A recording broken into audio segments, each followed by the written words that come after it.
स्वागत. आणि या मंचाची जी सुरुवात आहे त्याच्याबद्दल आपण थोडंसं बोलते मी आधी की जवळपास 6 महिने झाले आपला पांचाल जनजागृती मंच व्यवस्थितपणे आणि सुरळीतपणे आपलं काम करत आहे. या मंचाची जी सुरुवात आहे, या मंचाची जी संकल्पना आहे ती डॉक्टर अनिल वंगलवार आणि डॉक्टर चक्रपाणी चोप्पावर यांची ही संकल्पना होती. आणि या संकल्पनेतून हा मंच जो आहे तो उदयास आला. आणि हळूहळू त्याच्यामध्ये त्यांनी समाजाला काहीतरी आपलं देणं लागतं या दृष्टिकोनातून त्यांनी कार्य सुरू केलं, तेही निशुल्कपणे. मग समाजाची जी गरज आहे, शैक्षणिक गरज, सामाजिक गरज, मानसिक शारीरिक आरोग्यासंबंधीच्या गरजा, या ज्या काही समस्या येत असतात त्याच्यावर त्यांनी विचार केला आणि त्याच्याशी संबंधित तज्ञ लोकांना बोलवून त्यांनी हे कार्य सुरू केले. जवळपास 6 महिने होत आले आहेत. संध्याकाळी 7 ते 9 यावेळी त्यांनी ऑनलाईन वर्ग सुरू केले. यामध्ये वैदिक मॅथ्स, इंग्रजी, योगा, मेडिटेशन, ध्यान, जसं व्यक्तिमत्व विकास याच्यावर त्यांचे मार्गदर्शन क्लासेस त्यांनी सुरू केले, ज्याच्यामध्ये डॉक्टर अविनाश चल्लीलवार आपल्याला वैदिक मॅथ्सचे निशुल्क क्लासेस घेतात आहे. ते खरं तर ते व्यक्ती पण स्वतः त्यांच्या स्वतःच्या प्रोफेशन मध्ये अत्यंत बिझी आहे, तरी पण ते या मंचावर आणि या चक्रपाणी सर आणि चक्रपाणी सोपावर सर आणि डॉक्टर अनिल वंगलवार यांनी त्यांना जी काही रिक्वेस्ट केली आणि त्यांना या माध्यमाशी जोडून घेतलं, त्याच्यामुळे ते आपल्याला वैदिक मॅथ्सशी संबंधित ते आपले क्लासेस घेतात आहे. त्यानंतर डॉक्टर सुधीर केवार इंग्रजीचे क्लासेस सांभाळतात आहे. आणि याच्यामध्ये विशेष म्हणजे उषाताई गोडेफॉरने विशेषतः हाऊसवाईफ साठी, महिलांसाठी स्पोकन इंग्लिशचे क्लासेस सुरू केले, ज्याच्यामध्ये काय होतं की हाऊसवाईफ जनरली कॉन्फिडन्समुळे त्या बोलू शकत नाही, त्यांना इंग्रजी येतं पण ते बोलू शकत नाही, तर त्यांचा तो कॉन्फिडन्स डेव्हलप करण्यासाठी त्यांनी स्पेशली महिला वर्गासाठी क्लासेस घेतले, ज्यामध्ये महिला आपापसात कन्व्हर्सेशन करतात आणि एक बिनधास्तपणे करतात, त्यांना तिथे कुठे भीती वाटत नाही. त्यानंतर डॉक्टर सुधीर आकोजवार सर यांनी योगा, मेडिटेशन याच्यातून आपलं मानसिक आणि शारीरिक आरोग्यासंबंधीच्या समस्या कशा सोडवता येईल याच्यावर त्यांचे निशुल्क क्लासेस सुरू आहेत. तर हे सर्व क्लासेस सुरू करण्यामागे डॉक्टर चक्रपाणी चोप्पावर आणि डॉक्टर अनिल वंगलवार यांचं सगळ्यात मोठं योगदान आहे. त्यासोबत त्यांनी इतर समन्वयकांनाही जोडून घेतलंय, ज्याच्यामध्ये मी आहे, नागपूरवरून डॉक्टर वनिता नस्कुलवार. मी पण व्यक्तिमत्व विकासावर 2 क्लासेस आतापर्यंत घेतले, परत घेईल असा माझा विचार आहे. त्याच्यानंतर भारती निपुण आहे, शुभांगी कंदीकुरवार आहे, स्वाती आकोजवार आहे, डॉक्टर चंद्रशेखर बनगिलवार दादा आहेत, त्याच्यानंतर प्रियंका पिल्लेवार आहे, अर्चना यज्ञवार आहे. हे सगळे समन्वयक या कार्याशी जोडले गेले आणि प्रत्येक जण आपापल्या परीने याच्यामध्ये आपलं योगदान देतात आहे. आणि सगळ्यात महत्वाचं म्हणजे आता जो नवीन उपक्रम या दोघांनी सुरू केला आहे तो म्हणजे समाजातीलच, आपल्या समाजातील प्रतिभावंत व्यक्तींना, तज्ञ व्यक्तींना शोधून काढणे.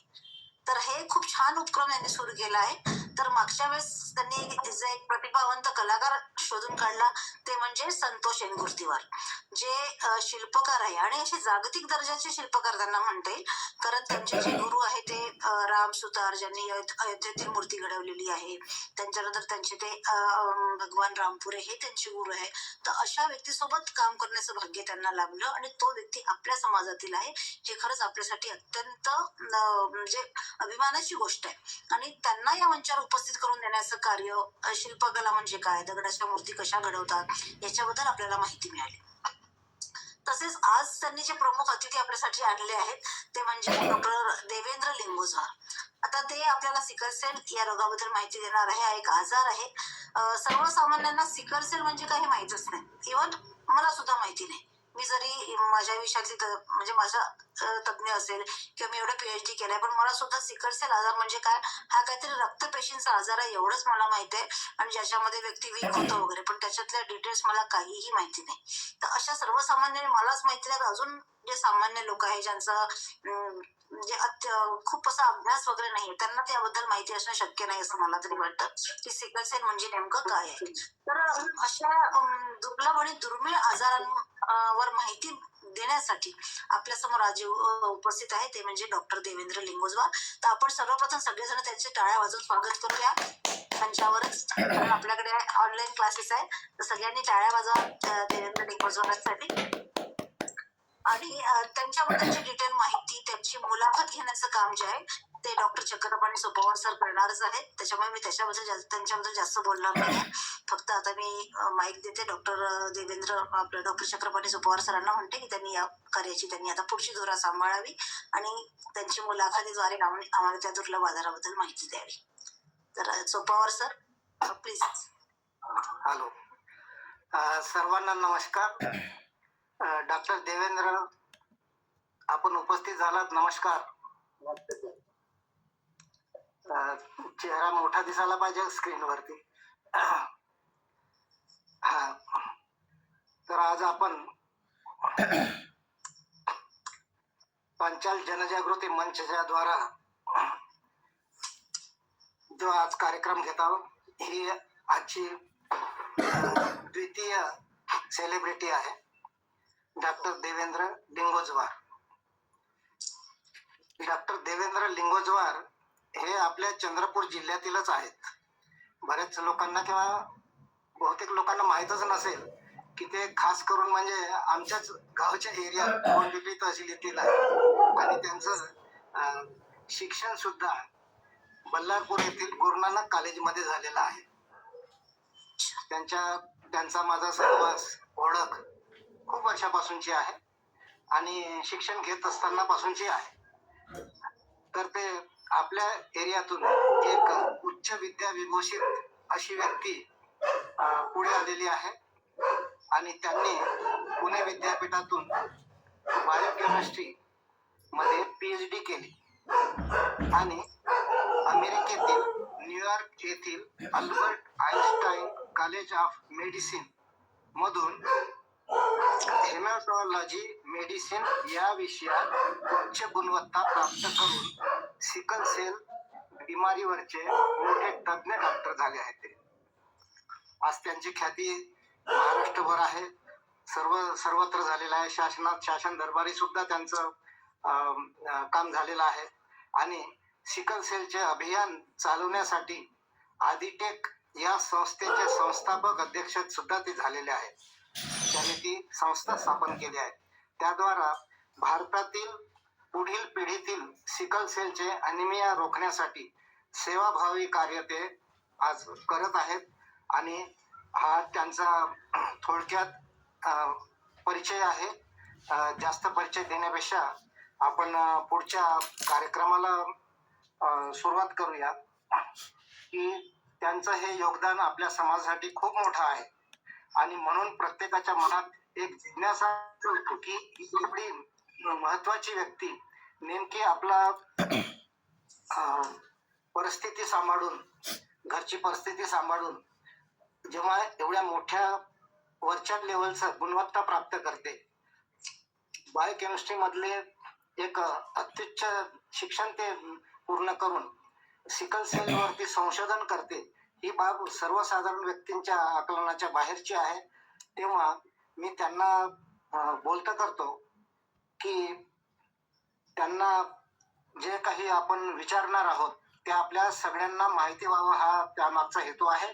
आणि म्हणून डॉक्टर देवेंद्र लिंगोजवारजी, आपल्याला मी प्रश्न करीत आहे की आपली साधारण थोडी परिस्थिती मला माहिती आहे, नाही असं नाही, आणि घरची बेताचीच परिस्थिती असताना एवढी उच्च गुणवत्ता आपण कशी साध्य केली, आपले ध्येय आणि हेतू त्यामागे काय होता, आपण सांगावं. धन्यवाद. हे प्रथमतः सगळ्यांना एक हार्दिक शुभेच्छा पण आणि अभिनंदन. खूप चांगला मार्गदर्शन तुम्ही हा सगळा प्रोग्राम करत आहे.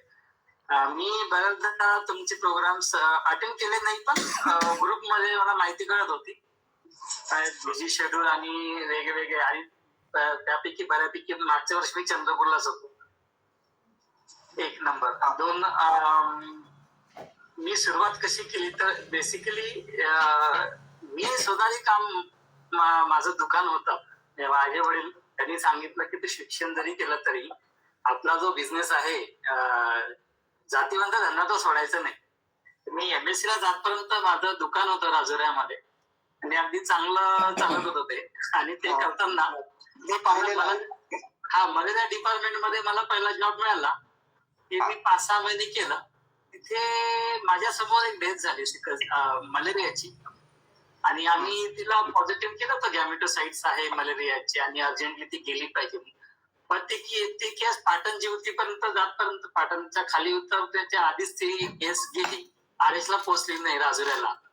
आणि त्या केसनी प्रचंड म्हणजे माझ्या मनामध्ये एक वेगळे विचार आले की आपण हे दररोज 70 टास्क चेक करायचे आणि दुसरं काही करू शकत नाहीये आणि तो जीव पण वाचवू शकत नाहीत. आणि तेव्हा लक्षात आलं होतं की मलेरिया खूप रेजिस्टन्स आहे त्या भागामध्ये, म्हणजे 99ची गोष्ट 96-97ची गोष्ट करतोय मी. आणि त्यामुळे मी फक्त नोकरी करणार आणि पगार घेणार किंवा बिझनेस करणार, कारण की मी मंडे टू फ्रायडे जॉब करायचा, सॅटर्डे संडे मी बिझनेस करायचा राजुऱ्याला. त्या एका डेटनी मला माझं आयुष्य ऍक्च्युली चेंज केलं की काहीतरी केलं पाहिजे. मग मी MSc ची एंट्रन्सची तयारी केली आणि नांदेडला माझा नंबर लागला. ते सगळं सोडलं, मग दुकान ते सगळं विकलं. वडिलांचं रिटायरमेंट आलं होतं, त्यांच्या रिटायरमेंटच्या काळाच्या नंतर माझा MSc चा काळ चालू झाला ऍक्च्युली.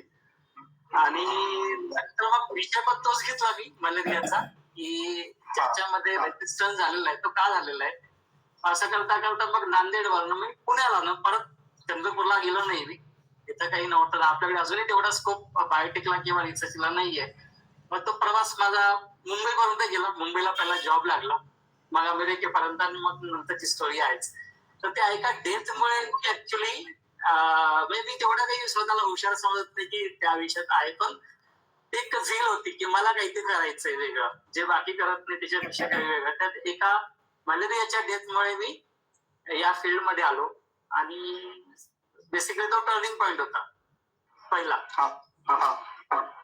तर अशा रीतीने तुम्ही तुमची पूर्व पीठिका सांगितली. खूप इंटरेस्टेड आहे की साधारण परिस्थितीतून सुद्धा तुम्ही अशा उच्च गुणवत्तेपर्यंत जे पोहोचला आणि सिकल सेल ॲनिमिया ह्या विषयात तुम्ही तज्ञता गुणवत्ता मिळवली. तर आमच्या समाज बांधवांना आपण सांगा की सिकल सेल ॲनिमिया नेमका काय असतो. सिकल सेल ॲनिमिया बेसिकली आपल्या प्रत्येकाच्या शरीरामध्ये DNA आहे, प्रत्येक पेशीमध्ये.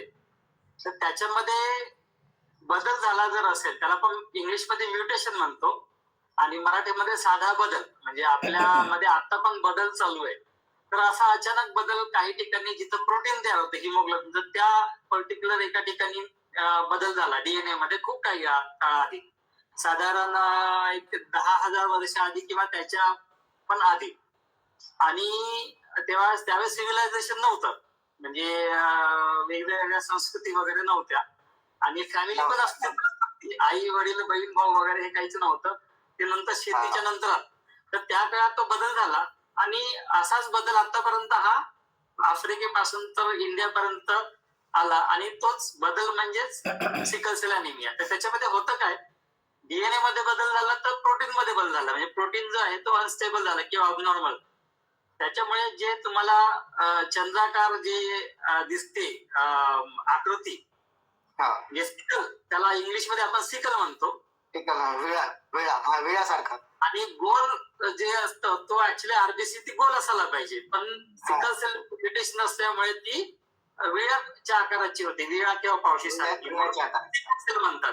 आणि ॲनिमिया म्हणजे ते RBC जे लाल लागते ते तुटतं, तुटल्यामुळे त्याचं हिमोग्लोबिन बाहेर येतं आणि पर्यंत हिमोग्लोबिन त्याचं 5 हिमोग्लोबिन पर्यंत पण जाते. 5 मी 3 पण बघितलेलं आहे हिमोग्लोबिन पेशंट असा, आणि त्याला मग ऑक्सिजन त्याला मिळत नाही. ऑक्सिजनची कमी म्हणजेच ॲनिमिया बेसिकली. तर ॲनिमिया, सिकल सेल ॲनिमिया म्हणजे विळ्याच्या आकाराच्या पेशी, लाल पेशी होतात आणि त्या तुटतात आणि हिमोग्लोबिन त्यातून बाहेर येतं आणि त्याच्यामुळे हा आजार घडतो. खूप छान. तर सिकल सेल आजार मग तो या एवढ्याच कारणाने होतो की आणखी काही त्याच्या मागे हिस्ट्री आहे. त्याच्या मागे अजून दुसरं कुठलंही कारण नाही. म्हणजे आता तुम्ही जर असं विचार बऱ्याचदा ठिकाणी म्हणतात की तुम्ही मांस खाल्ल्याने सिकल सेल होतं, हा एक गैरसमज आहे. आता तुम्ही जर विचार केला की वेस्टर्न कंट्रीज मध्ये, अमेरिकेमध्ये आणि UK मध्ये, जर्मनीमध्ये वगैरे सगळे लोक पोर्क खातात, पण त्यांना सिकल सेल तर नाहीये. म्हणजे पॉप्युलेशन मध्ये किती लोक सगळे नॉनव्हेज खातात, पण मुस्लिम पॉप्युलेशन कसं तेवढा नाहीये. तर हा थोडा गैरसमज आहे की सिकल सेल हा मांसाहारामुळे होतो. हा खूप काही काळाआधी 70s मध्ये तो पसरला आणि खूप लोकांना वाटतं की त्याच्यामुळे सिकल सेल होतो का काय. तर याला कुठलं शास्त्रीय कारण नाहीये. याला असं कारण नाही आहे. मांसाहाराचं कारण नाहीये, फक्त डीएनए मध्ये बदल हाच एक कारण आहे. डीएनए मध्ये बदल होतो आणि तो आजार आपल्याला जडतो. बरोबर. तर सिकल सेल आजार महाराष्ट्रात कुठे आणि किती प्रमाणात आहे? सिकल सेल आजार हा महाराष्ट्रामध्ये प्रामुख्याने विदर्भामध्ये खूप जास्त आहे. त्याच्यातही चंद्रपूर हे एपी सेंटर आहे.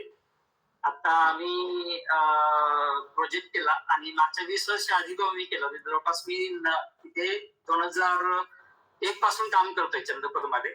असं लक्षात आलं की त्या ठिकाणी सगळ्यात जास्त सिकल सेल हा चंद्रपूर जिल्ह्यात भारतामध्ये आहे. म्हणजे महाराष्ट्रातच नाही, भारतामध्ये. त्याच्यानंतर तुम्हाला नागपूर, वर्धा, यवतमाळ, गोंदिया हा जो पूर्ण विदर्भाचा भाग आहे, पूर्व विदर्भ पूर्णपणे आहे. अकोलामध्ये पण बऱ्यापैकी सिकल सेल आता वर्धा अकोलामध्ये पण माहीत झालं आहे म्हणून. त्याच्यानंतर इकडे कातकरी समाजामध्ये वगैरे आम्ही रत्नागिरी, सिंधुदुर्ग त्या भागामध्ये पण आहे. अलिबागला, पालघरला आहे. त्याच्यानंतर नांदेडचा काही कट्टा आहे जो म्हणजे अशा 4 भागामध्ये महाराष्ट्राच्या आहे सिकल सेल. अच्छा, तरी पण बऱ्याच प्रमाणात महाराष्ट्रात आहे, भारतातही आहे. तर हे आजार आपल्याला झाला हे आपण कसं ओळखायचं, म्हणजे त्याची लक्षणं काय? त्याची लक्षणे बेसिकली जेव्हा 2 आई वडील जे ते कॅरियर जर असेल वाहक आणि मुलगा जर पेशंट जर झाला तर त्याचे पहिले 6 महिने त्याला लक्षणं दिसत नाही काहीच. म्हणजे त्याच्यामध्ये त्याचं आईचं इम्युनिटी असते, फिटल हिमोग्लोबिन असते. त्याचं फिटल हिमोग्लोबिन ते हिमोग्लोबिन जे फिटसच्या स्टेजमध्ये पोटामध्ये असतं बाळाला. 6 महिन्यानंतर ते हिमोग्लोबिन जसं जसं कमी होतं मग त्याचं नॉर्मल हिमोग्लोबिन म्हणजे त्या पेशंटचं सिकल हिमोग्लोबिन हे जेव्हा एक्सप्रेस होतं दिसून येतं त्यावेळेस म्युटेट असल्यामुळे 7व्या महिन्यापासून त्याला रक्तल्पता चालू होते. म्हणजे बऱ्याचदा पहिले 7, 8, 9, 10, 11, 12 या दुसऱ्या 6 महिन्यामध्ये 10% मुलांची डेथ होतं आणि नंतर माहित पडते की हा सिकल सेल अॅनिमिया आहे. म्हणजे रक्त अगदी कमी. नंतर त्याची जसं जसं वय वाढतं त्याच्या वयानुसार वेगवेगळी लक्षणं आहेत. जसं 15, 16, 17 वर्षामध्ये हाडाची झीज होतं. काही ठिकाणी पायाचा भागच निकामा होतो. म्हणजे सांधे जे आहेत त्याला आपण फिमर जो असतो पायाचा जो भाग आहे काहीच तो भाग निकामी होतो. त्याच्यानंतर ज्या ज्या भागामध्ये आरबीसी अडकते तो सगळा भाग जो निकामी होऊ लागतो. जसा तो जर ब्रेनकडे जर जाऊ लागला तर त्याला स्ट्रोक येतो. स्ट्रोक आला म्हणजे ऑक्सिजन सप्लाय होत नाही ब्रेनला, तो पण सिकल सेलचाच भाग आहे. तर भारतामध्ये जास्तीत जास्त आर्थोपॅथी आहे आणि नंतर 40-50च्या एज पर्यंत सडन कार्डियक अरेस्ट पर्यंत पण केसेस जातात आणि सडनली डेथ होतात. बऱ्याचदा व्हेरिएबल आहे. तर तुम्ही म्हणता की भारतात बऱ्याच ठिकाणी चंद्रपुरात सगळ्यात जास्त आहे आणि महाराष्ट्रात बऱ्याच ठिकाणी पसरलेला आहे आजार आणि याची लक्षणेही आपल्याला समजलेली आहेत. तर काय हा आजार आपल्या समाजात सुद्धा आहे का? आपल्या समाजामध्ये आता सोनार असा जर मोठी व्याख्या केली आपल्या विश्वकर्मा समाजाची त्याच्यातले मला वाटते 2 रेफरन्सेस सापडले. कारण मी बघत होतो की आतापर्यंत कोणी कोणी काम केलं तर 2011च्या रेफरन्सेस मध्ये 2 केसेस मध्ये कॅरियर सापडले फक्त वाहक. म्हणजे भरपूर म्हणजे त्यांनी 50-60 सॅम्पल घेतले असेल पण पांचाळ असं काही त्याच्यामध्ये उल्लेख नव्हता. सोनार असा होता. आणि एका पेपरमध्ये असं लिहून आलं की पेशंट काही सापडलेला नाहीये पण वाहक सापडले. आता आम्ही जो प्रोजेक्ट केला चंद्रपूरला त्याच्यामध्ये नागपूर आणि चंद्रपूरचीच जी आहे एक फॅमिली आहे त्यांच्यामध्ये पेशंट सापडला आणि ही भारतातली पहिली केस असेल जे पांचाळ समाजामध्ये होमोझायगस पेशंट सापडला. म्हणजे सिकल सेल पेशंट ज्याचं हिमोग्लोबिन 7 ते 8 असतं. याचा अर्थ आता एक जर पेशंट जर असेल तर त्याच्या सोबत 20 कॅरियर तरी कुठंतरी असतील चंद्रपूर नागपूरला. आणि आता ही सुरुवात आहे आपल्या समाजामध्ये सिकल सेल येण्याची. अच्छा, म्हणजे पण याचं डॉक्युमेंट मी केलेले नाही. आता तो फक्त रॉ डेटा तुम्ही प्रेझेंटेशन मध्ये पण ते कुठे टाकलं नाही. त्याला मी पब्लिश करून नंतर ते येणार की हा पांचाळ समाजात सिकल सेल आला हे डॉक्युमेंटरी. अजून त्याचं कोणाला माहिती नाहीये. अच्छा, ठीक. तर हा आजार म्हणजे हिमोग्लोबिन 7-8 वर आला तर हा आजार होतो असं समजायचं का की दुसऱ्या कारणाने 7-8 वर येऊ शकतात? हिमोग्लोबिन 7-8 जर असेल तर सिकल सेल आहे, पण सिकल सेलची स्पेसिफिक लक्षणं आहे, म्हणजे सांधेदुखी वगैरे होतं, अचानक हिमोग्लोबिन कमी होतं, किंवा जास्त थंडी आणि जास्त जर ऊन असेल उन्हाळ्यामध्ये आणि हिवाळ्यामध्ये त्यावेळेस खूप जास्त त्रास होतो त्याला. बाकीच्या आजारामध्ये पण हिमोग्लोबिन 7 होतं, जसं आयरन डेफिशियन्सी खूप प्रकार आहेत. पण सिकल सेल मध्ये कसं असतं, ज्या ज्या ठिकाणी त्याला रक्तपिशी अडकल्या त्याच्या समोरचा जो भाग ट्रॅफिकचा होता, विचार करा की सिग्नल लागलेला आहे आणि ट्रॅफिक जाम आहे, तर समोर वाहनं जात नाही. याच्यामध्ये कसं असतं, ज्या ज्या ठिकाणी रक्तपिशी अडकलेले आहे त्याच्या समोर आरबीसी समोर जात नाही, म्हणजे त्या भागामध्ये ऑक्सिजन डिप्लेशन होतं, म्हणजे त्या ठिकाणी टिश्यूची डेथ होतं. आणि त्या ज्या वेदना आहेत त्या खूपच कसे स्पेसिफिक असतात, म्हणजे अशा वेदना बाकीच्या आजारामध्ये होत नाही. हिमोग्लोबिन कमी आहे पण वेदना होत नाही, इथे हिमोग्लोबिन कमी आहे आणि वेदना होतं, म्हणजे सिकल सेल हा सिम्पटम. आता जर एखाद्या व्यक्तीला सिकल सेल आहे असं जर डायग्नोसिस झालं तर त्यावरती उपाय काय करायचा? सध्या सिकल सेल आजारावर 1998 ला USFDA एक ड्रग अप्रूव्ह केलेलं आहे, ते आहे हायड्रोक्सियुरिया, त्याला आपण हायड्रिया म्हणतो. आणि आता 2018 किंवा 20 मध्ये गव्हर्नमेंट ऑफ इंडियाने भारतामध्ये पण त्याला परमिशन दिली USFDA ने. आधी ते नव्हतं, ऍक्च्युली ते कॅन्सरचं ड्रग आहे, ते आम्ही सिकल सेलला देत होतो. आता भारतामध्ये पण हायड्रोक्सियुरिया मिळतं, त्याचं सिरपच्या फॉर्मॅटमध्ये पण ते मिळतं, पण ते कसं काही वर्षापुरतं चालतं, म्हणजे काही वर्ष झाले, 10 वर्षानंतर रेजिस्टंट येतो, काही वर्षांनंतर ते चालत नाही. त्यामुळे बऱ्याच औषधांवर आता त्याच्यावर कामच चाललंय. एक आहे. दुसरं, पूर्णपणे बरा करायचं, हे सगळ्या गोळ्या औषध्या म्हणजे, आणि पूर्णपणे बरा करायचं असेल तर साधारण 30 लाख रुपयाचा खर्च आहे बोन मॅरो ट्रान्सप्लांट. पण त्याच्यामध्ये त्याच्या सख्य बहीण भाऊ जर असेल तर ते 93% शक्यता आहे तो बरा व्हायचा, आणि त्याचे बहीण भाऊ नसेल आणि दुसऱ्या कोणाकडनं आपण बोन मॅरो घेतला तर त्याची शक्यता 70% आहे फक्त सक्सेसफुल व्हायची. पण खर्च जो आहे तो साधारण 30 लाखाच्या आसपास आहे बोन मॅरोचा. असे 2 सध्या परमनंट आणि प्रूव्हन थेरपीज आहेत. म्हणजे अशा पद्धतीनं त्याचं एकूण उपाय आणि त्याची व्यवस्था अशी आहे. मागे तुम्ही सिकल सेलच्या संदर्भात चंद्रपूर जिल्ह्यात, गोंदिया जिल्ह्यात, गडचिरोली जिल्ह्यात सर्वे केला होता, ते अभियान चालवलं होतं, तुम्ही माझ्याकडे पण आले होते. प्रत्येक तालुक्यात पूर्ण चंद्रपूर जिल्हा, पूर्ण चंद्रपूर जिल्हा. अच्छा. आणि गडचिरोली जिल्ह्यात पण तुम्ही गेले होते ना? यावेळेस नाही केलं मी आधी केलं गडचिरोलीला, पण आता जो प्रोजेक्ट आहे तो स्पेसिफिकली चंद्रपूर जिल्ह्यासाठी होता. अच्छा. तर त्याच्याबद्दलची काही स्टॅटिस्टिकल माहिती म्हणजे उपयोगी आहे का काही? हो आहे. दुसरी PPT मी एक स्लाइडच दाखवतो त्याच्यामध्ये की त्याचे आता नेट रिझल्ट काय, म्हणजे तालुका वाईज त्यातला डेटा आणि कुठल्या समाजामध्ये किती % दाखवत आहे.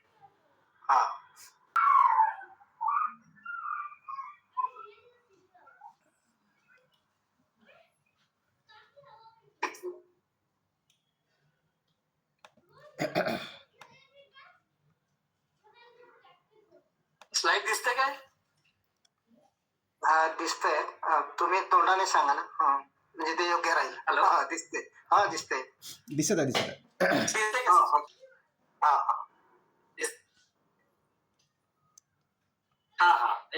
ऍक्च्युली मी काय केलं, तो अजून पेपर पब्लिश झाला नाही आणि जस्ट असल्यामुळे मी स्लाइड काढली होती, मी दाखवली. मी आता याच्यामध्ये रिसेंटली काय आम्हाला मिळालं त्याच्यामध्ये बेसिकली आता आम्ही काय केलं, जवळपास 8,121 लोकांची आम्ही टेस्ट केली. SC ST OBC sample size बऱ्यापैकी 80% होता. त्याच्यामध्ये SC समाजामध्ये आम्हाला 12.5% ST मध्ये 6.25% आणि ओबीसी मध्ये ज्याची सॅम्पल साईज खूप आहे, म्हणजे 3,000 सॅम्पल्स आहे, 60% आणि दिसत. हे थोडं विशेष आहे कारण की ओबीसी मध्ये आम्ही आधी जेव्हा काम केलं त्यावेळेस आमचा डेटा 3%चा होता, आता तो 60%वर गेला. त्याच्यामध्ये कोणीही तेली समाज प्रामुख्याने आहे. आणि जो सगळ्यात जास्त जो तिथं ब्रह्मपुरी सॅम्पल साईज कमी आहे, पण ब्रह्मपुरीला खूप जास्त प्रिव्हॅलन्स आहे, 15%. किंवा माझ्या गावाला जे वडोली हे माझं गाव आहे, तिथे आम्हाला 15 ते 17% पहिल्या कॅम्पला दिसतं आणि नंतर 10%, साधारण 12% वडोलीला आहे. म्हणजे प्रत्येक गाव आणि तालुका जर बघितला तर व्हेरिएबल रिझल्ट दाखवतो. हा, म्हणजे अशा पद्धतीचा आपण तो गणना केली, सिकल सेल गणना केली आणि त्याचा हा रिपोर्ट आहे. छान. हो. तर मग हे सिकल सेल ही समस्या म्हणजे एक देशापुढची समस्याच आहे असं म्हणायला हरकत नाही. तर मग या समस्येसाठी भारत सरकारनं याच्या निर्मूलनासाठी काही उपाय केलेले असतील ना, तर ते सांगावेत. अगदी ह्या विषयात खूप वेगळी एनर्जी लावलेली की त्यांनी national sickle cell anaemia elimination mission जो अमृतकाल मिशन म्हटलेला, म्हणजे 2047 ला भारत जेव्हा 100 वर्ष पूर्ण करेल त्याच्यातले खूप काही प्रोजेक्ट आहे जे म्हणजे एमचे की आमच्या पुढच्या 25 वर्षात सिकल सेलला पेशंट आलाच नाही पाहिजे अशा एमचे प्रोजेक्ट आहेत. आता तुम्ही म्हटलं की सिकल सेल पेशंटला उपाय करण्यासाठी साधारणतः 30 लाख रुपये खर्च येतो. तर तर हा खर्च मग पेशंटला द्यावा लागतो की सरकार काही भरते का? सरकारनं तर त्यात केलं की मी मंत्रालयामध्ये माझ्या भेटी असतात, मी सिकल सेल मध्ये गेलोय मुंबईला. त्यांनी सांगितलं की सरकारने आता असं याच्यात काही ठेवलेलं नाही की जे काही करायचं बाकी आहे. म्हणजे त्यांच्या रेकॉर्डला की आता मुंबईला कोकिलाबेन अंबानी हॉस्पिटल त्याच्यामध्ये त्यांनी सोय केली की कोणी पण पेशंट तिथे येऊन बोन मॅरो करू शकतो ट्रान्सप्लांट फ्री मध्ये. पण एवढे पेशंट एवढे पेशंट आहे भारतामध्ये आणि पूर्ण भारतामध्ये 7 हॉस्पिटल त्यांनी रिकॉग्नाइज केले फ्री बोन मॅरो. पण पेशंट जे आहे ते साधारण माझ्या आकडे 2.5 कोटी कॅरियर आहे आपल्या भारतामध्ये आणि 20 लाख पेशंट्स आहेत.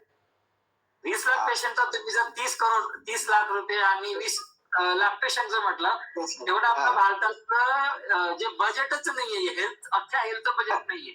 म्हणजे हेल्थचं बजेट 100 रुपये असेल तर पूर्ण सिकल सेलच्या लोकांना बोन मॅरो करतो तर 50 रुपये त्यालाच लागणार. हे प्रॅक्टिकली पॉसिबल ऍक्च्युली नाही.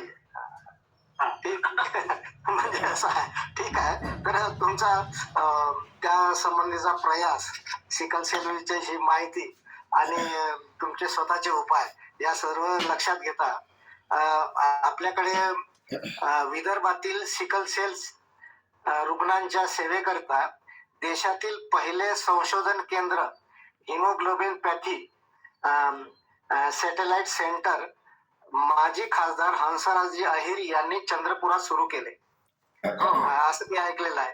तर या कामात तुमचा काही सहभाग आहे का किंवा याविषयी काही माहिती द्या. नाही, त्याच्यामध्ये मी मागे बेसिकली त्यांचं सेंटर आता आलंय मला वाटतं एक 5 वर्षापासून आलेलं आहे आणि त्याच्या पहिल्या मुंबईच्या सेंटरमध्ये मी काम केलंय त्याच डिपार्टमेंटला.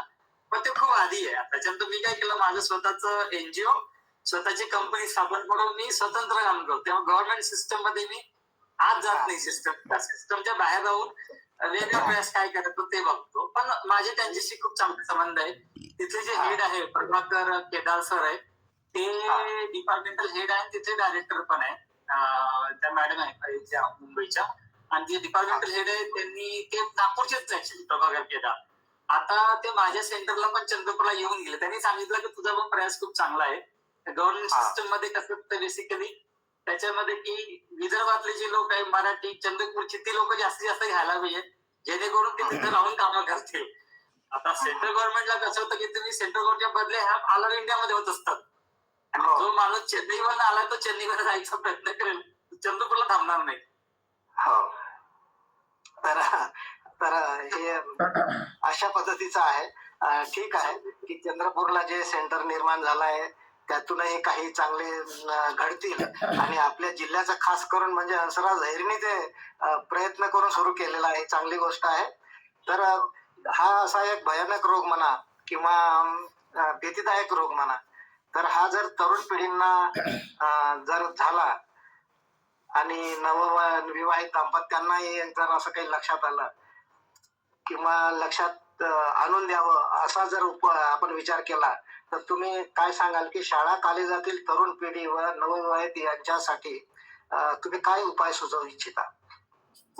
शाळा कॉलेजसाठी म्हणजे माझा जो अँगल आहे तो आम्ही काय करतो की काउन्सिलिंगचा जो पार्ट आहे शाळा कॉलेजमध्ये त्यांना टीसी आणि मार्कशीट देताना 10वीला कंपल्सरी जर केलं, महाराष्ट्रातच नाही पूर्ण भारतामध्ये, की 10वीला टीसी आणि मार्कशीट देताना तुम्ही सिकल सेलचं कार्ड द्यायलाच पाहिजे प्रत्येकाला, आणि त्याला पुढचे 5 वर्ष फॉलोअप करायचे त्याचं लग्न होईपर्यंत. म्हणजे 15व्या वर्षात 10वी 12वी 15-17ला होत असेल आणि 18-21 पर्यंत लग्न होत असेल तर पुढचे 5 वर्ष क्रुशियल आहे.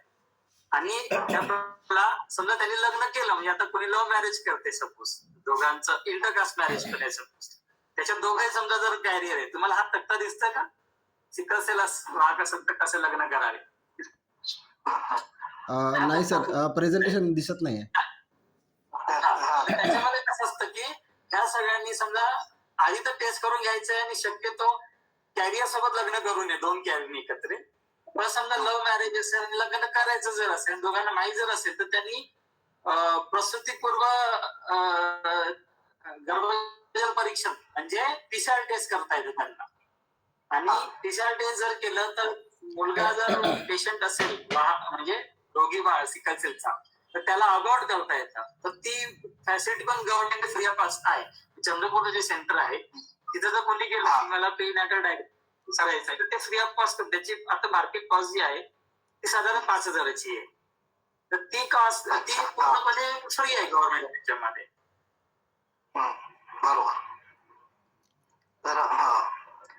तर अशी सरकारी योजना आहे आणि तरुण पिढीसाठी आणि नववधू यांच्यासाठी हे उपाय आहेत, चांगले उपाय आहेत आणि ते आपण सुचवलेले आहेत. चांगली गोष्ट आहे. तर या तुमच्या एकंदर अभियानामध्ये तुम्ही एक खूप मोठा पल्ला गाठलेला आहे आणि आम्हाला म्हणजे सर्वसाधारण माणसांना याच्यातलं काही एक साधारण गोष्टी सुद्धा न समजली असताना सुद्धा तुम्ही इतकी मोठी घेत घेतलेली आहे, याच्याबद्दल मी तुमचं अभिनंदन करतो. आणखी एक प्रश्न तुम्हाला विचारतो की तुमच्या या अभियानात तुमची धर्मपत्नी सरिता लिंगोजवार यांचा सहभाग किती आणि कसा आहे? त्यांचा सहभाग पूर्णच आहे. म्हणजे बेसिकली आम्ही एनजीओ काढताना अगदी कंपनी गाडीपर्यंत प्रत्येक ठिकाणी ती सोबत आहे. म्हणजे आम्ही आमचा बल्लारचा आम्ही जो प्रोजेक्ट केला त्याच्यामध्ये 6 महिने लॅबचं काम ती केलं आणि कॉन्फरन्स घेणे, मीटिंग करणे हा पार्ट माझा असतो, लॅबचं काम तिचं असतं.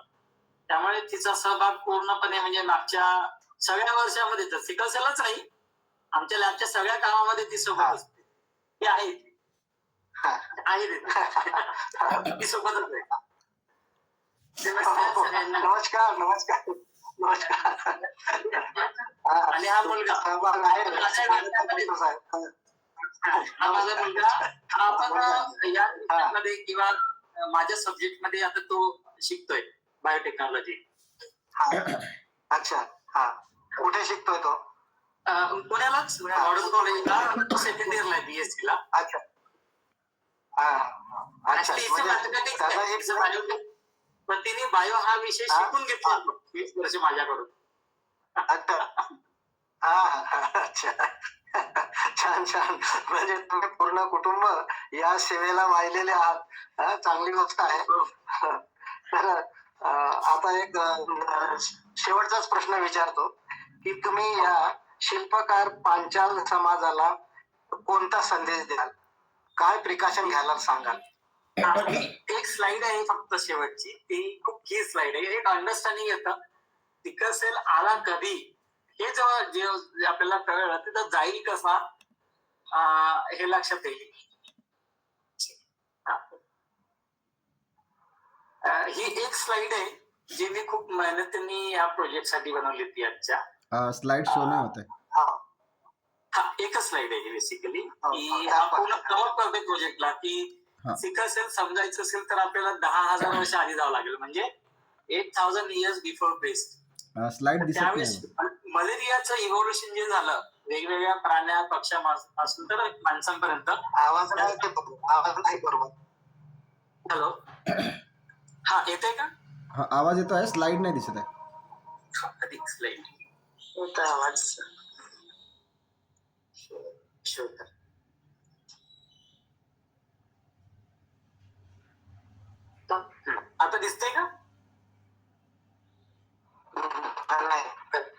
हो आता दिसत आहे. दिसते ना? दिसते, Correct, correct.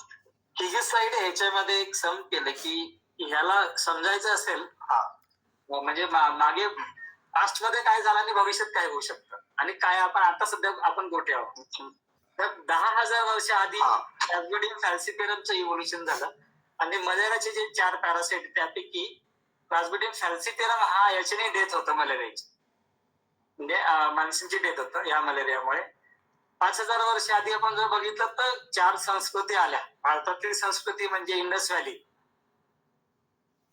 त्यावेळेस ऍग्रिकल्चरची सुरुवात झाली, मग फॅमिली अस्तित्वात आली. मग तेव्हा म्हणजे फॅमिली कधी आली तर बेसिकली जेव्हा त्यांना प्रश्न पडला की आता माझ्यानंतर माझी जमीन कोणाला द्यायची, तर त्यावेळेस त्यांना लक्षात आलं की माझ्या आणि माझ्या मिसेस म्हणजे बायकोच्या संगमाचा जो मुलगा झाला तोच म्हणजे माझा मुलगा, ही त्यावेळेस ओळख पटली. त्यावेळेस आधी कसं व्हायचं की ग्रुप कसा असायचा ट्रायबल्स मध्ये 5,000 वर्ष आधी कुणाला माहित नसायचं कुणाला कुणाचा मुलगा आहे बेसिकली. आणि तिथं मग माहित झालं की फॅमिली काय आहे. आणि नंतर 3,000 वर्ष आधी आपण जर बघितलं तर धर्म आले, त्याच्यानंतर वर्ण आले 4. वर्णामध्ये मग कास्ट आल्या. बहुतेक त्याच्यातल्या 50% कास्ट आता बहुतेक ते आता एक्झिस्ट करत नाही. त्याच्यातल्या 2,000च कास्ट 47 ला आपण नोटिफाय केल्या.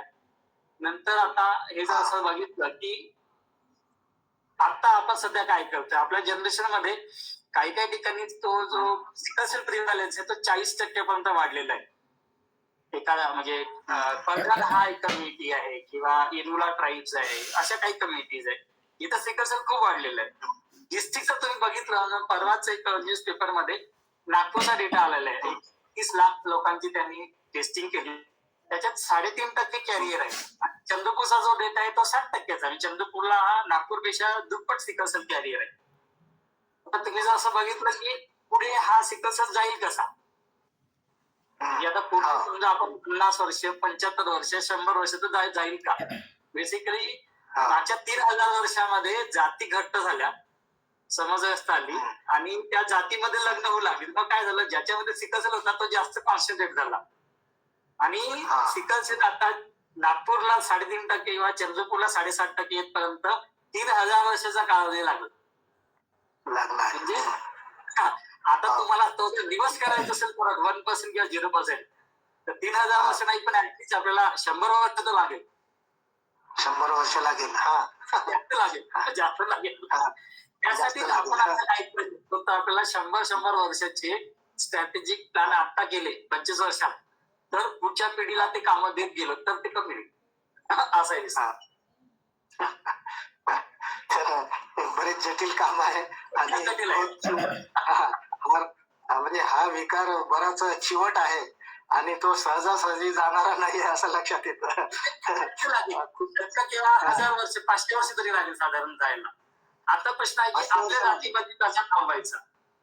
आता सुवर्णका समाजामध्ये सिकल सेल हा रिपोर्ट कोणी केला होता, अजून नाहीये. आता मी तो रिपोर्ट करेन, माझ्याकडे तो 21 आलेली आहे. याचा अर्थ आपल्याकडे 100 कॅरियर तर असू शकेल, 20 असेल 25 100 नागपूर चंद्रपूरला असेल.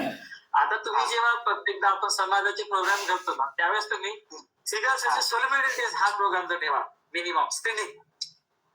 म्हणजे लग्न करताना त्यांनी त्याच तशाच स्टेटस सोबत लग्न जर केले की त्यांच्या पिढीमध्ये पेशंट येणार एवढं नक्की. त्यामुळे आता हे प्रिकॉशन ज्या समाजात सिकल सेल नाहीये त्यांना घेणं खूप महत्वाचं आहे. कारण की जनरली कसं असतं, तुम्ही काही जर बघितलं थर्मोडायनामिक्सचे नियम, तो हायर टू लोअर असं जातो. एनर्जी असो, जीन पण आहे, जीन फ्लो जो असतो तो कॉन्स्टंट तसाच राहत नाही. एका समाजात दुसऱ्या समाजात तो जाणारच. तर ज्या समाजात सिकल सेल आहे त्याच्यात तो डायल्यूट झाला पाहिजे आणि ज्याच्यात नाही आहे त्याच्यात त्यांनी तो आला नाही पाहिजे. तसं जर करायचं असेल तर मला तर वाटतं की प्लस तुम्हाला जर विचार केला तर मुलांनी तरी इंटरकास्ट मॅरेज करू नये. कारण की पॅट्रियार्की आहे, म्हणजे वडिलांचा जो जात आहे तीच आपण जात ठरवतो, आईची जात ठरवत नाही. म्हणजे आई जी आहे म्हणजे मुलगी जी आहे ती दुसरीकडे येत असेल, पण मुलगा समजा त्यांनी जर सुनबाई जर दुसऱ्या जातीतली आणली याच्यात जिथे सिकल आहे तर तुमच्या समाजामध्ये सिकल आपल्या समाजात इंट्रोड्यूस होणार. समजा मुलाने जर इंटरकास्ट मॅरेज नाही केलं आणि मुलींनी जर केलं तर त्या समाजात डायल्यूट होईल दुसऱ्या. कारण की ज्या समाजात सिकल नाहीये त्या समाजात दुसरीकडे मुली जर दिल्या तर त्यांच्या समाजात तो डायल्यूट होणार. पण उलट जर तुम्ही जर गेला, सुनबाई जर आणली जिथं सिकल आहे, तर आपल्या समाजात सिकल होऊ शकेल, त्याला 100 वर्ष लागले कदाचित, पण त्याचा प्रवास हा हळूहळू असणार. तर आपल्याला लक्षात येईल, जेव्हा लोक मरायला लागतील की त्या डिसीजमध्ये खूप जास्त प्रिव्हॅलन्स आहे, म्हणजे 20%, 30%, 40%, त्याला हजारो वर्ष लागतील. तर त्यासाठी आता आपण काय करतो हे महत्वाचं आहे. आणि आता आपल्याला एक केस माहिती झालेली आहे. आता समोरचा प्रवास आहे समाजाने ठरवायचे की आता कसं करायचं, कसं थांबवायचं. प्रेझेंटेशनला एक सजेशन होतं की कुठल्या प्रोग्रामला तुम्ही सिकल सेलच नाही, थॅलेसेमिया पण आहे, त्याच्यानंतर HIV एड्स आहे, बऱ्याचशा गोष्टी आहेत या तुम्ही कुंडली आपण जेव्हा बघतो त्याच्यावेळेस तुम्ही ह्या टेस्ट पण काही पॅनल करायला पाहिजे. लग्नाच्या आधी ह्या पूर्ण टेस्टिंग ह्या व्हायला पाहिजे. बरोबर. म्हणजे हे एक महत्वाचं सजेशन आहे तुमचं की लग्नाआधी या टेस्ट करून घेतल्या पाहिजेत. जसं आपण कुंडली पाहतो किंवा अन्य काही बाबींचा विचार करतो, तर त्यामध्ये सिकल सेल टेस्ट हा सुद्धा भाग इन्क्लूड केला पाहिजे, समाविष्ट केला पाहिजे, आणि त्यामुळे काही समस्या सुटू शकतात. हे आपलं तुमचं सजेशन जे आहे ते खरोखरच या समाजाला उपयोगी सिद्ध होईल. आणि एक विनंती आहे की तुम्ही एखादा चंद्रपूर जिल्ह्यातील किंवा आपल्या भागातील, विदर्भातील सिकल सेल बद्दलचा एखादा लेख समाजाला द्यावा, आणि एखाद्या आपण ते पत्रिकेतही छापू. आपलं एक वार्षिक नागपूरवरून हे निघते, कॅलेंडर निघते, त्यामध्येही एक महत्वाचा आपला सहभाग जर दिला तर ते सगळ्यांपर्यंत पोहोचेल. तर अशा पद्धतीनं आपण जे सर्वांसाठी जे काम करता आणि समाजासाठीही काम करा, आणि हाच संदेश आपण एकमेकांना देऊ. आम्ही सगळ्यांसाठी करतो, तुम्ही सगळ्यांसाठी करा, आणि हा सगळा संदेश सगळ्यांपर्यंत पोहोचला पाहिजे. असाच उपक्रम आम्ही चालू ठेवणार आहोत. तुम्ही या कामात आम्हाला खूप सहकार्य केलं त्याच्याबद्दल तुमचं आभार. आणि या कार्यक्रमाची सांगता डॉक्टर वंगलवार करतील अशी मी त्यांना विनंती करतो. धन्यवाद. बरीच चर्चा झाली आणि खूप सुटसुटीत पद्धतीने आपण प्रश्न विचारलेत. खूप छान. म्हणजे सर्वच प्रश्नाचे जवळपास उत्तरं मिळाले. परंतु एक डॉक्टर या नात्याने मला काही प्रश्न विचारायचे आहेत त्यांना, की आज मी बघितलं आहे की लहान मुलं आणि महिलांमध्ये हिमोग्लोबिनची खूप कमी आहे. म्हणजे हिमोग्लोबिन 7च्या खाली जाते. तर आता हा जो हिमोग्लोबिन सहसा खाली जात आहे, तर यामागे याचं काही मुख्य कारण असू शकते का? मलेरिया आणि सिकल सेल हे काय आहे बा याचा रोल? कारण मलेरियामध्ये पण बरेचदा बघितलं की हिमोग्लोबिन आणि प्लेटलेट्स कमी होतात. तर थोडंसं याच्याबद्दल सांगावं मला. मलेरियाचं बेसिकली कसं असतं की हा आरबीसी मध्ये वाढतो परजीवी, तर त्याच्या सायकल्स आहे. सुरुवातीला मॉस्किटो बाईट झाला की तो 8 दिवस सुरुवातीला पेरिफेरीमध्ये राहतो, नंतर एका महिन्याने तो आरबीसीचं पूर्ण सायकल कम्प्लीट करतं, आणि जेव्हा घाम येतो आपल्याला मलेरियामध्ये, याचा अर्थ 1 महिना झालेला असतो मलेरिया होऊन आपल्याला, तर त्याच्यामध्ये आरबीसी तुटतात. तर तो एक कारण आहे अॅनिमियाचं. त्याच्यानंतर प्लेटलेट, बेसिकली डेंग्यू मध्ये प्लेटलेट जास्त कमी होतात मलेरियापेक्षा. बोन मॅरो मध्ये इन्फेक्शन जर असेल तर प्लेटलेट, डब्ल्यूबीसी, आरबीसी सगळेच कमी होतं. त्याला वेगवेगळे व्हायरसेस पण आहे. तो प्रामुख्याने म्हणजे महिलांमध्ये जो अॅनिमियाचा जो प्रश्न आहे, तर त्याच्यामध्ये एक तर डाएट, व्हेजिटेरियन असेल तर त्याच्यात व्हिटॅमिन B12 ची वगैरे डेफिशियन्सी आहे व्हेजिटेरियन लोकांमध्ये. प्रोटीन इंटेक तेवढा नाहीये. तुम्हाला एक हिमोग्लोबिन मॉलिक्युल बनवायचं जर असेल तर तुम्हाला आयरन लागतं, जे कच्च्या पालेभाज्यामध्ये वगैरे मिळतं. व्हिटॅमिन B12 लागतं. त्याच्यानंतर ते बऱ्यापैकी नॉनव्हेज आणि डेअरी प्रोडक्ट मध्ये मिळेल. त्याच्यानंतर तुम्हाला प्रथिन लागतं, म्हणजे प्रोटीन्स आपण तेवढं खात नाही, कार्बोहायड्रेट खातो. तर ते एक डाएट हा एक प्रकार आहे. न्यूट्रिशनल अॅनिमिया हा खूप जास्त 90% अॅनिमिया जो आहे तो आयरन डिफिशियन्सी अॅनिमियामध्ये जातो. बाकीच्या 10% बाकीचे अॅनिमिया येतात.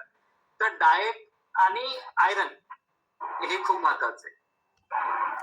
आपण मलेरियाचं तुम्ही सिकल सेलच्या संदर्भात जर म्हटलं तर ते एक सांगायचं की सिकल सेल आपल्याकडे आता मला वडोलीला 15% मिळाला, किंवा अजून एक गाव आहे कुठलं ते तालुका पंबोना आहे,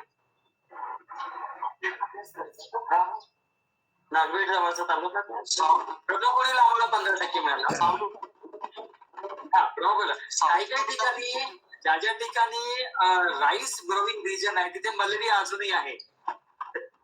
तो जो आहे ना प्रेशर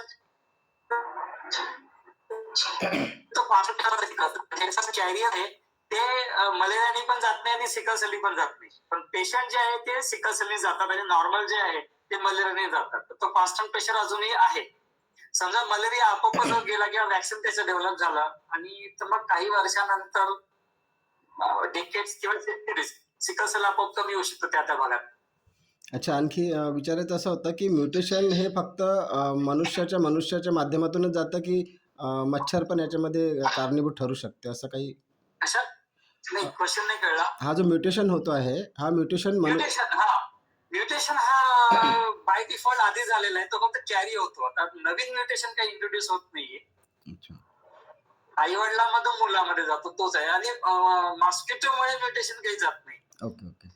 नाही कसं आता इथं सामान्य लोक पण आहेत त्यांना कन्फ्युजन नको व्हायला, त्यामुळे हा जाणून-बुजून हा प्रश्न विचारला. हाताळाने पण होत नाही, मॉस्किटो चावल्याने पण होत नाही, हा. हवेतनं, पाण्यातनं, अन्नातनं, कशातनं अच्छा, आता DNA चेंज होत नाही. आणखी एक प्रश्न असा येते की आज अनेक आजार आहेत, मधुमेह, थायरॉइड म्हणजे फिजिओलॉजिकल डिसऑर्डर्स खूप सारे वाढत आहेत आणि याचं माझ्या दृष्टिकोनातून मुख्य कारण म्हणजे न्यूट्रिशनल डेफिशियन्सी आणि जे आजचा आहार आहे जो हायब्रिड आपण होत चाललो त्याच्यामुळे आपली लाईफस्टाईल आणि हायब्रिडपणा याच्यामुळे आता या सिकल सेलचा आजच्या काळामध्ये परिणाम किती घातक असू शकतात, थोडंसं याच्यावर काही?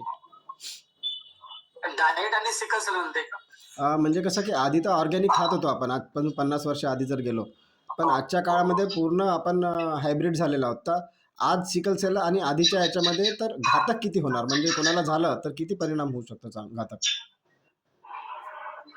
डाएट आणि सिकल सेल जर असं म्हटलं तर बेसिकली डाएट जोपर्यंत त्याचं हिमोग्लोबिन मेंटेन राहते किंवा त्याची इम्युनिटी मेंटेन राहते तोपर्यंत त्याला काही होत नाही. जे डाएट मधलं येतं पण ते जर कमी झालं इन्फेक्शन्स, त्याला व्हायरसेस, बॅक्टेरिया, त्याला लागणारे रोग ते लवकर होत नाही. म्हणजे न्यूट्रिशन चांगलं जर नसेल तर इम्युनिटी आपोआप कमी होणार. इम्युनिटी कमी झाली त्याला तो ससेप्टेबल जास्त होतो सिकल सेल स्पेसिफिक जर नाही, प्रश्न यासाठी विचारला होता कारण आजकाल कसं आहे की व्हिटॅमिन B12 आणि D3 याची डेफिशियन्सी खूप आढळत आहे आणि कॅल्शियम सुद्धा.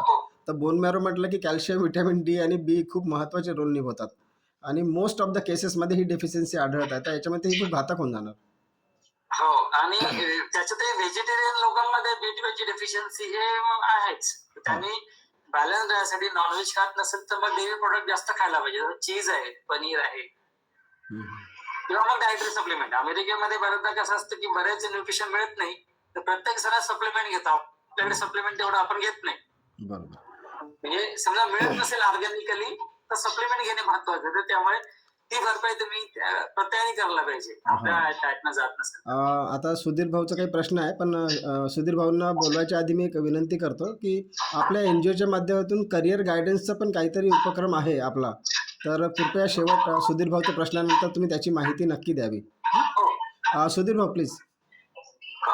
नमस्कार डॉक्टर देवेंद्र, तुमचं सर्व प्रेझेंटेशन मी ऐकलं आणि फार छान तुम्ही काम करता. तुम्ही सध्या का पुण्याला?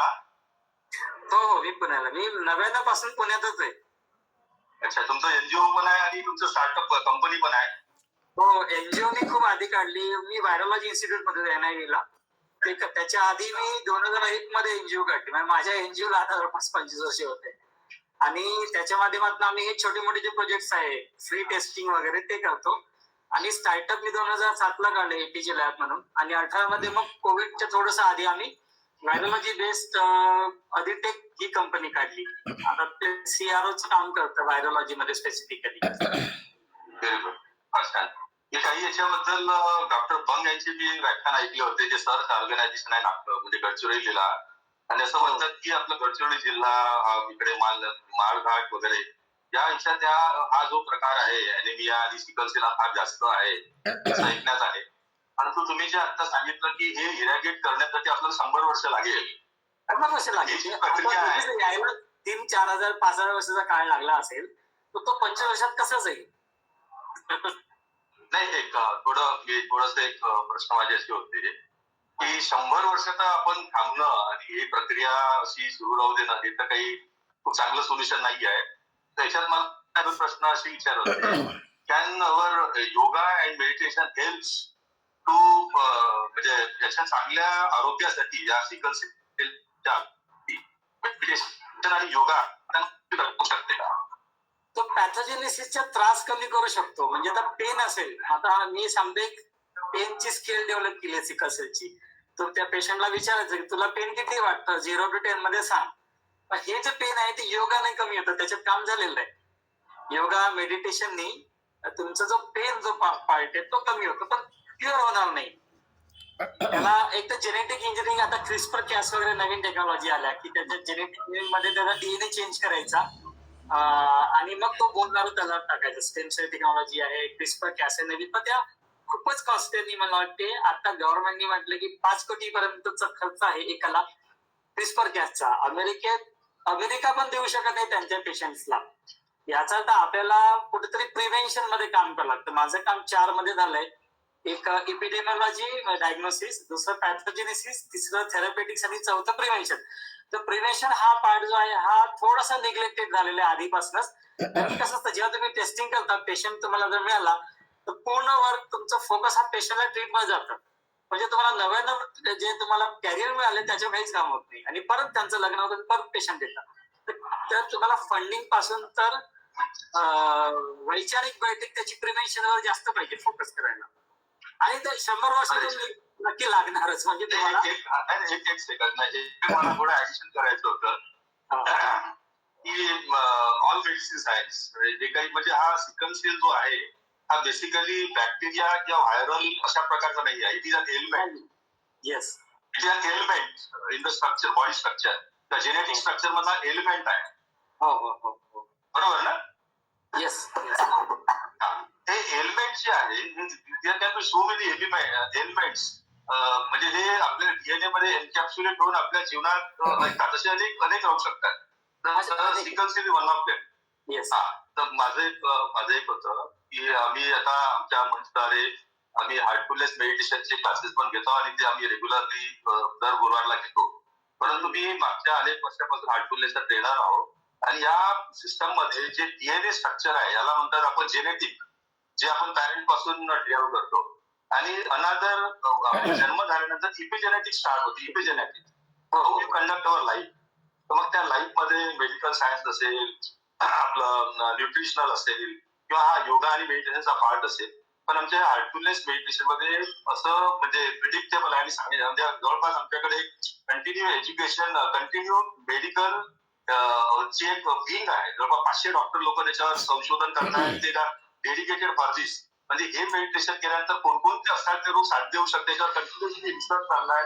त्याचे आउटपुट पण फाइंडिंग झालेलं आहे. तर मला एवढंच ऍडिशन करायचं होतं. म्हणजे तुम्ही सुद्धा त्यात असोसिएट व्हा की चांगलं सोल्युशन सुद्धा तुम्ही फाइंड आउट करू शकाल की डीएनएचे जे कंटेंट्स आहे इट इज मॉडिफिएबल. या मेडिटेशनच्या प्रॅक्टिस मध्ये बाय द इयर तुम्ही 1, 2, 3 वर्षानंतर आणि 10 वर्षानंतर जर तुम्ही बघितलं तर DNA of the practitioner is almost change. म्हणजे 10 वर्षापूर्वी हे मेडिटेशनची प्रॅक्टिस चालू होण्याच्या पूर्वीचं जर डीएनए स्ट्रक्चर घेतलं आणि 5-10 वर्षानंतर जर त्याचं डीएनए चेक केलं तर contents of DNA is almost change. त्याला इपिजेनेटिक म्हणतात. आणि याच्यात शास्त्र असं आहे की unless and until DNA is change we cannot evolve. म्हणजे आपण इव्हॉल्युशनरी जर सायकल घेतली, मेंटल इव्हॉल्युशनर, बायोलॉजिकल इव्हॉल्युशनर, आणि या इव्हॉल्युशन मध्ये एव्हरी सेल स्टार्ट म्युटेशन. हे म्युटेशनचा तुम्ही आता जो एक सेंटेन्स वापरला त्याच्यामध्ये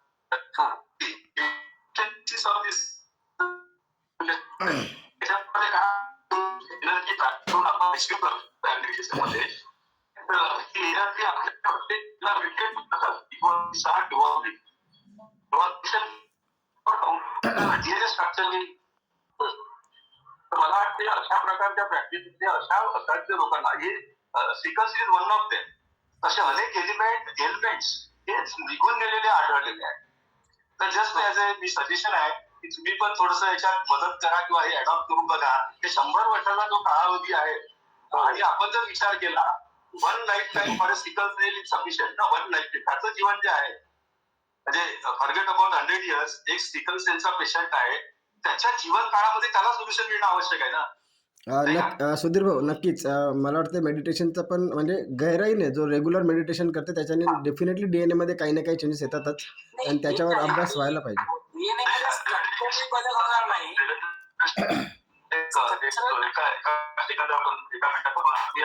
सुधीर भाऊ सुधीर भाऊ वेळ भरपूर होत आहे आणि आवाजही अटकत आहे.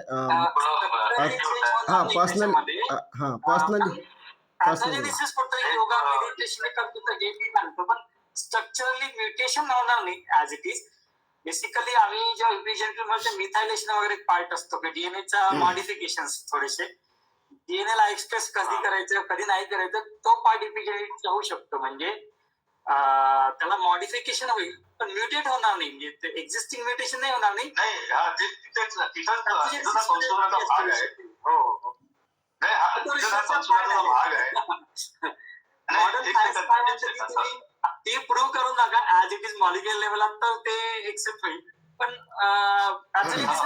होत आहे mutation is limited. Clinical chemically हा म्युटेशन मर्यादित आहे, परंतु अशा प्रॅक्टिस मध्ये हे रिझल्ट मिळालेल्या अनेक एलिमेंट्स वरती हे आपण चर्चा आपण दोघं आणखी वाढवूया. You also collaborate with this type of solution so that the best solution can be offered to the medical aspirants. Research असे चालू की अगदी पूर्वजन्माच्या डीएनए वर पण आता एक हरेराम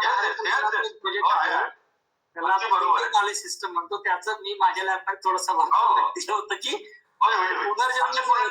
पुनर्जन्म. मी एखाद्या टीम आमची जे कंटिन्युअस मेडिकेशनचे प्रॅक्टिशनर आहे ना त्यांच्याशी तुम्हाला एखाद्या जोडून देतो. Just have a conversion with them. विज्ञान हेच कुठलीच गोष्ट जी आहे ती फायनल असतं विज्ञानामध्ये. हा गोष्ट आहे मॉडर्न सायन्स. भारती विजय भाऊ एरागडवार सर जे आहेत त्यांना मी विनंती करतो की त्यांनी सांगता करावी आणि आभार प्रदर्शन करावं. विजय भाऊ. नमस्कार सर्वांना. नमस्कार. सूर शब्दांच्या ओठी आले की शब्द सुरांच्या ओठी कुठून जोडल्या कुणाला काढल्या अशा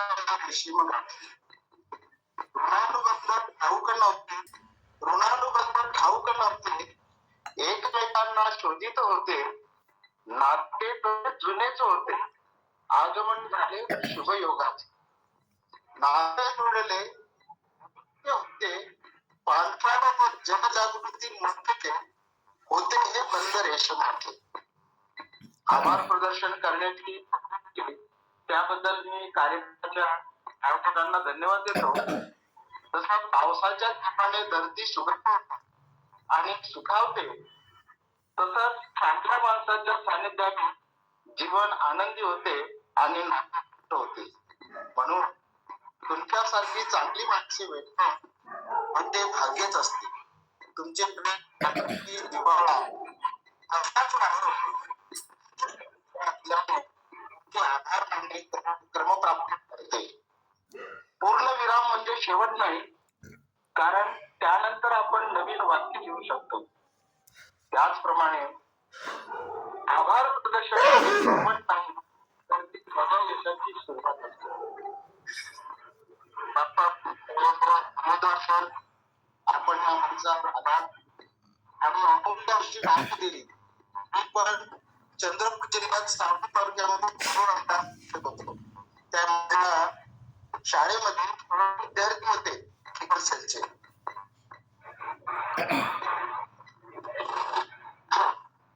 आणि या जटिल असा हा आजार या जटिल आजार कसा होतो आणि येतो हे आपण आज सविस्तर समाजाला सांगितले. आणि महत्वाची म्हणजे जी गोष्ट सांगितली आणि सर्वांनी लक्षात घ्यायची आहे की मुलांनी इतर जातीतील मुलींशी लग्न करू नये. ही एक खुणगाठ बांधायला पाहिजे सर्वांनी.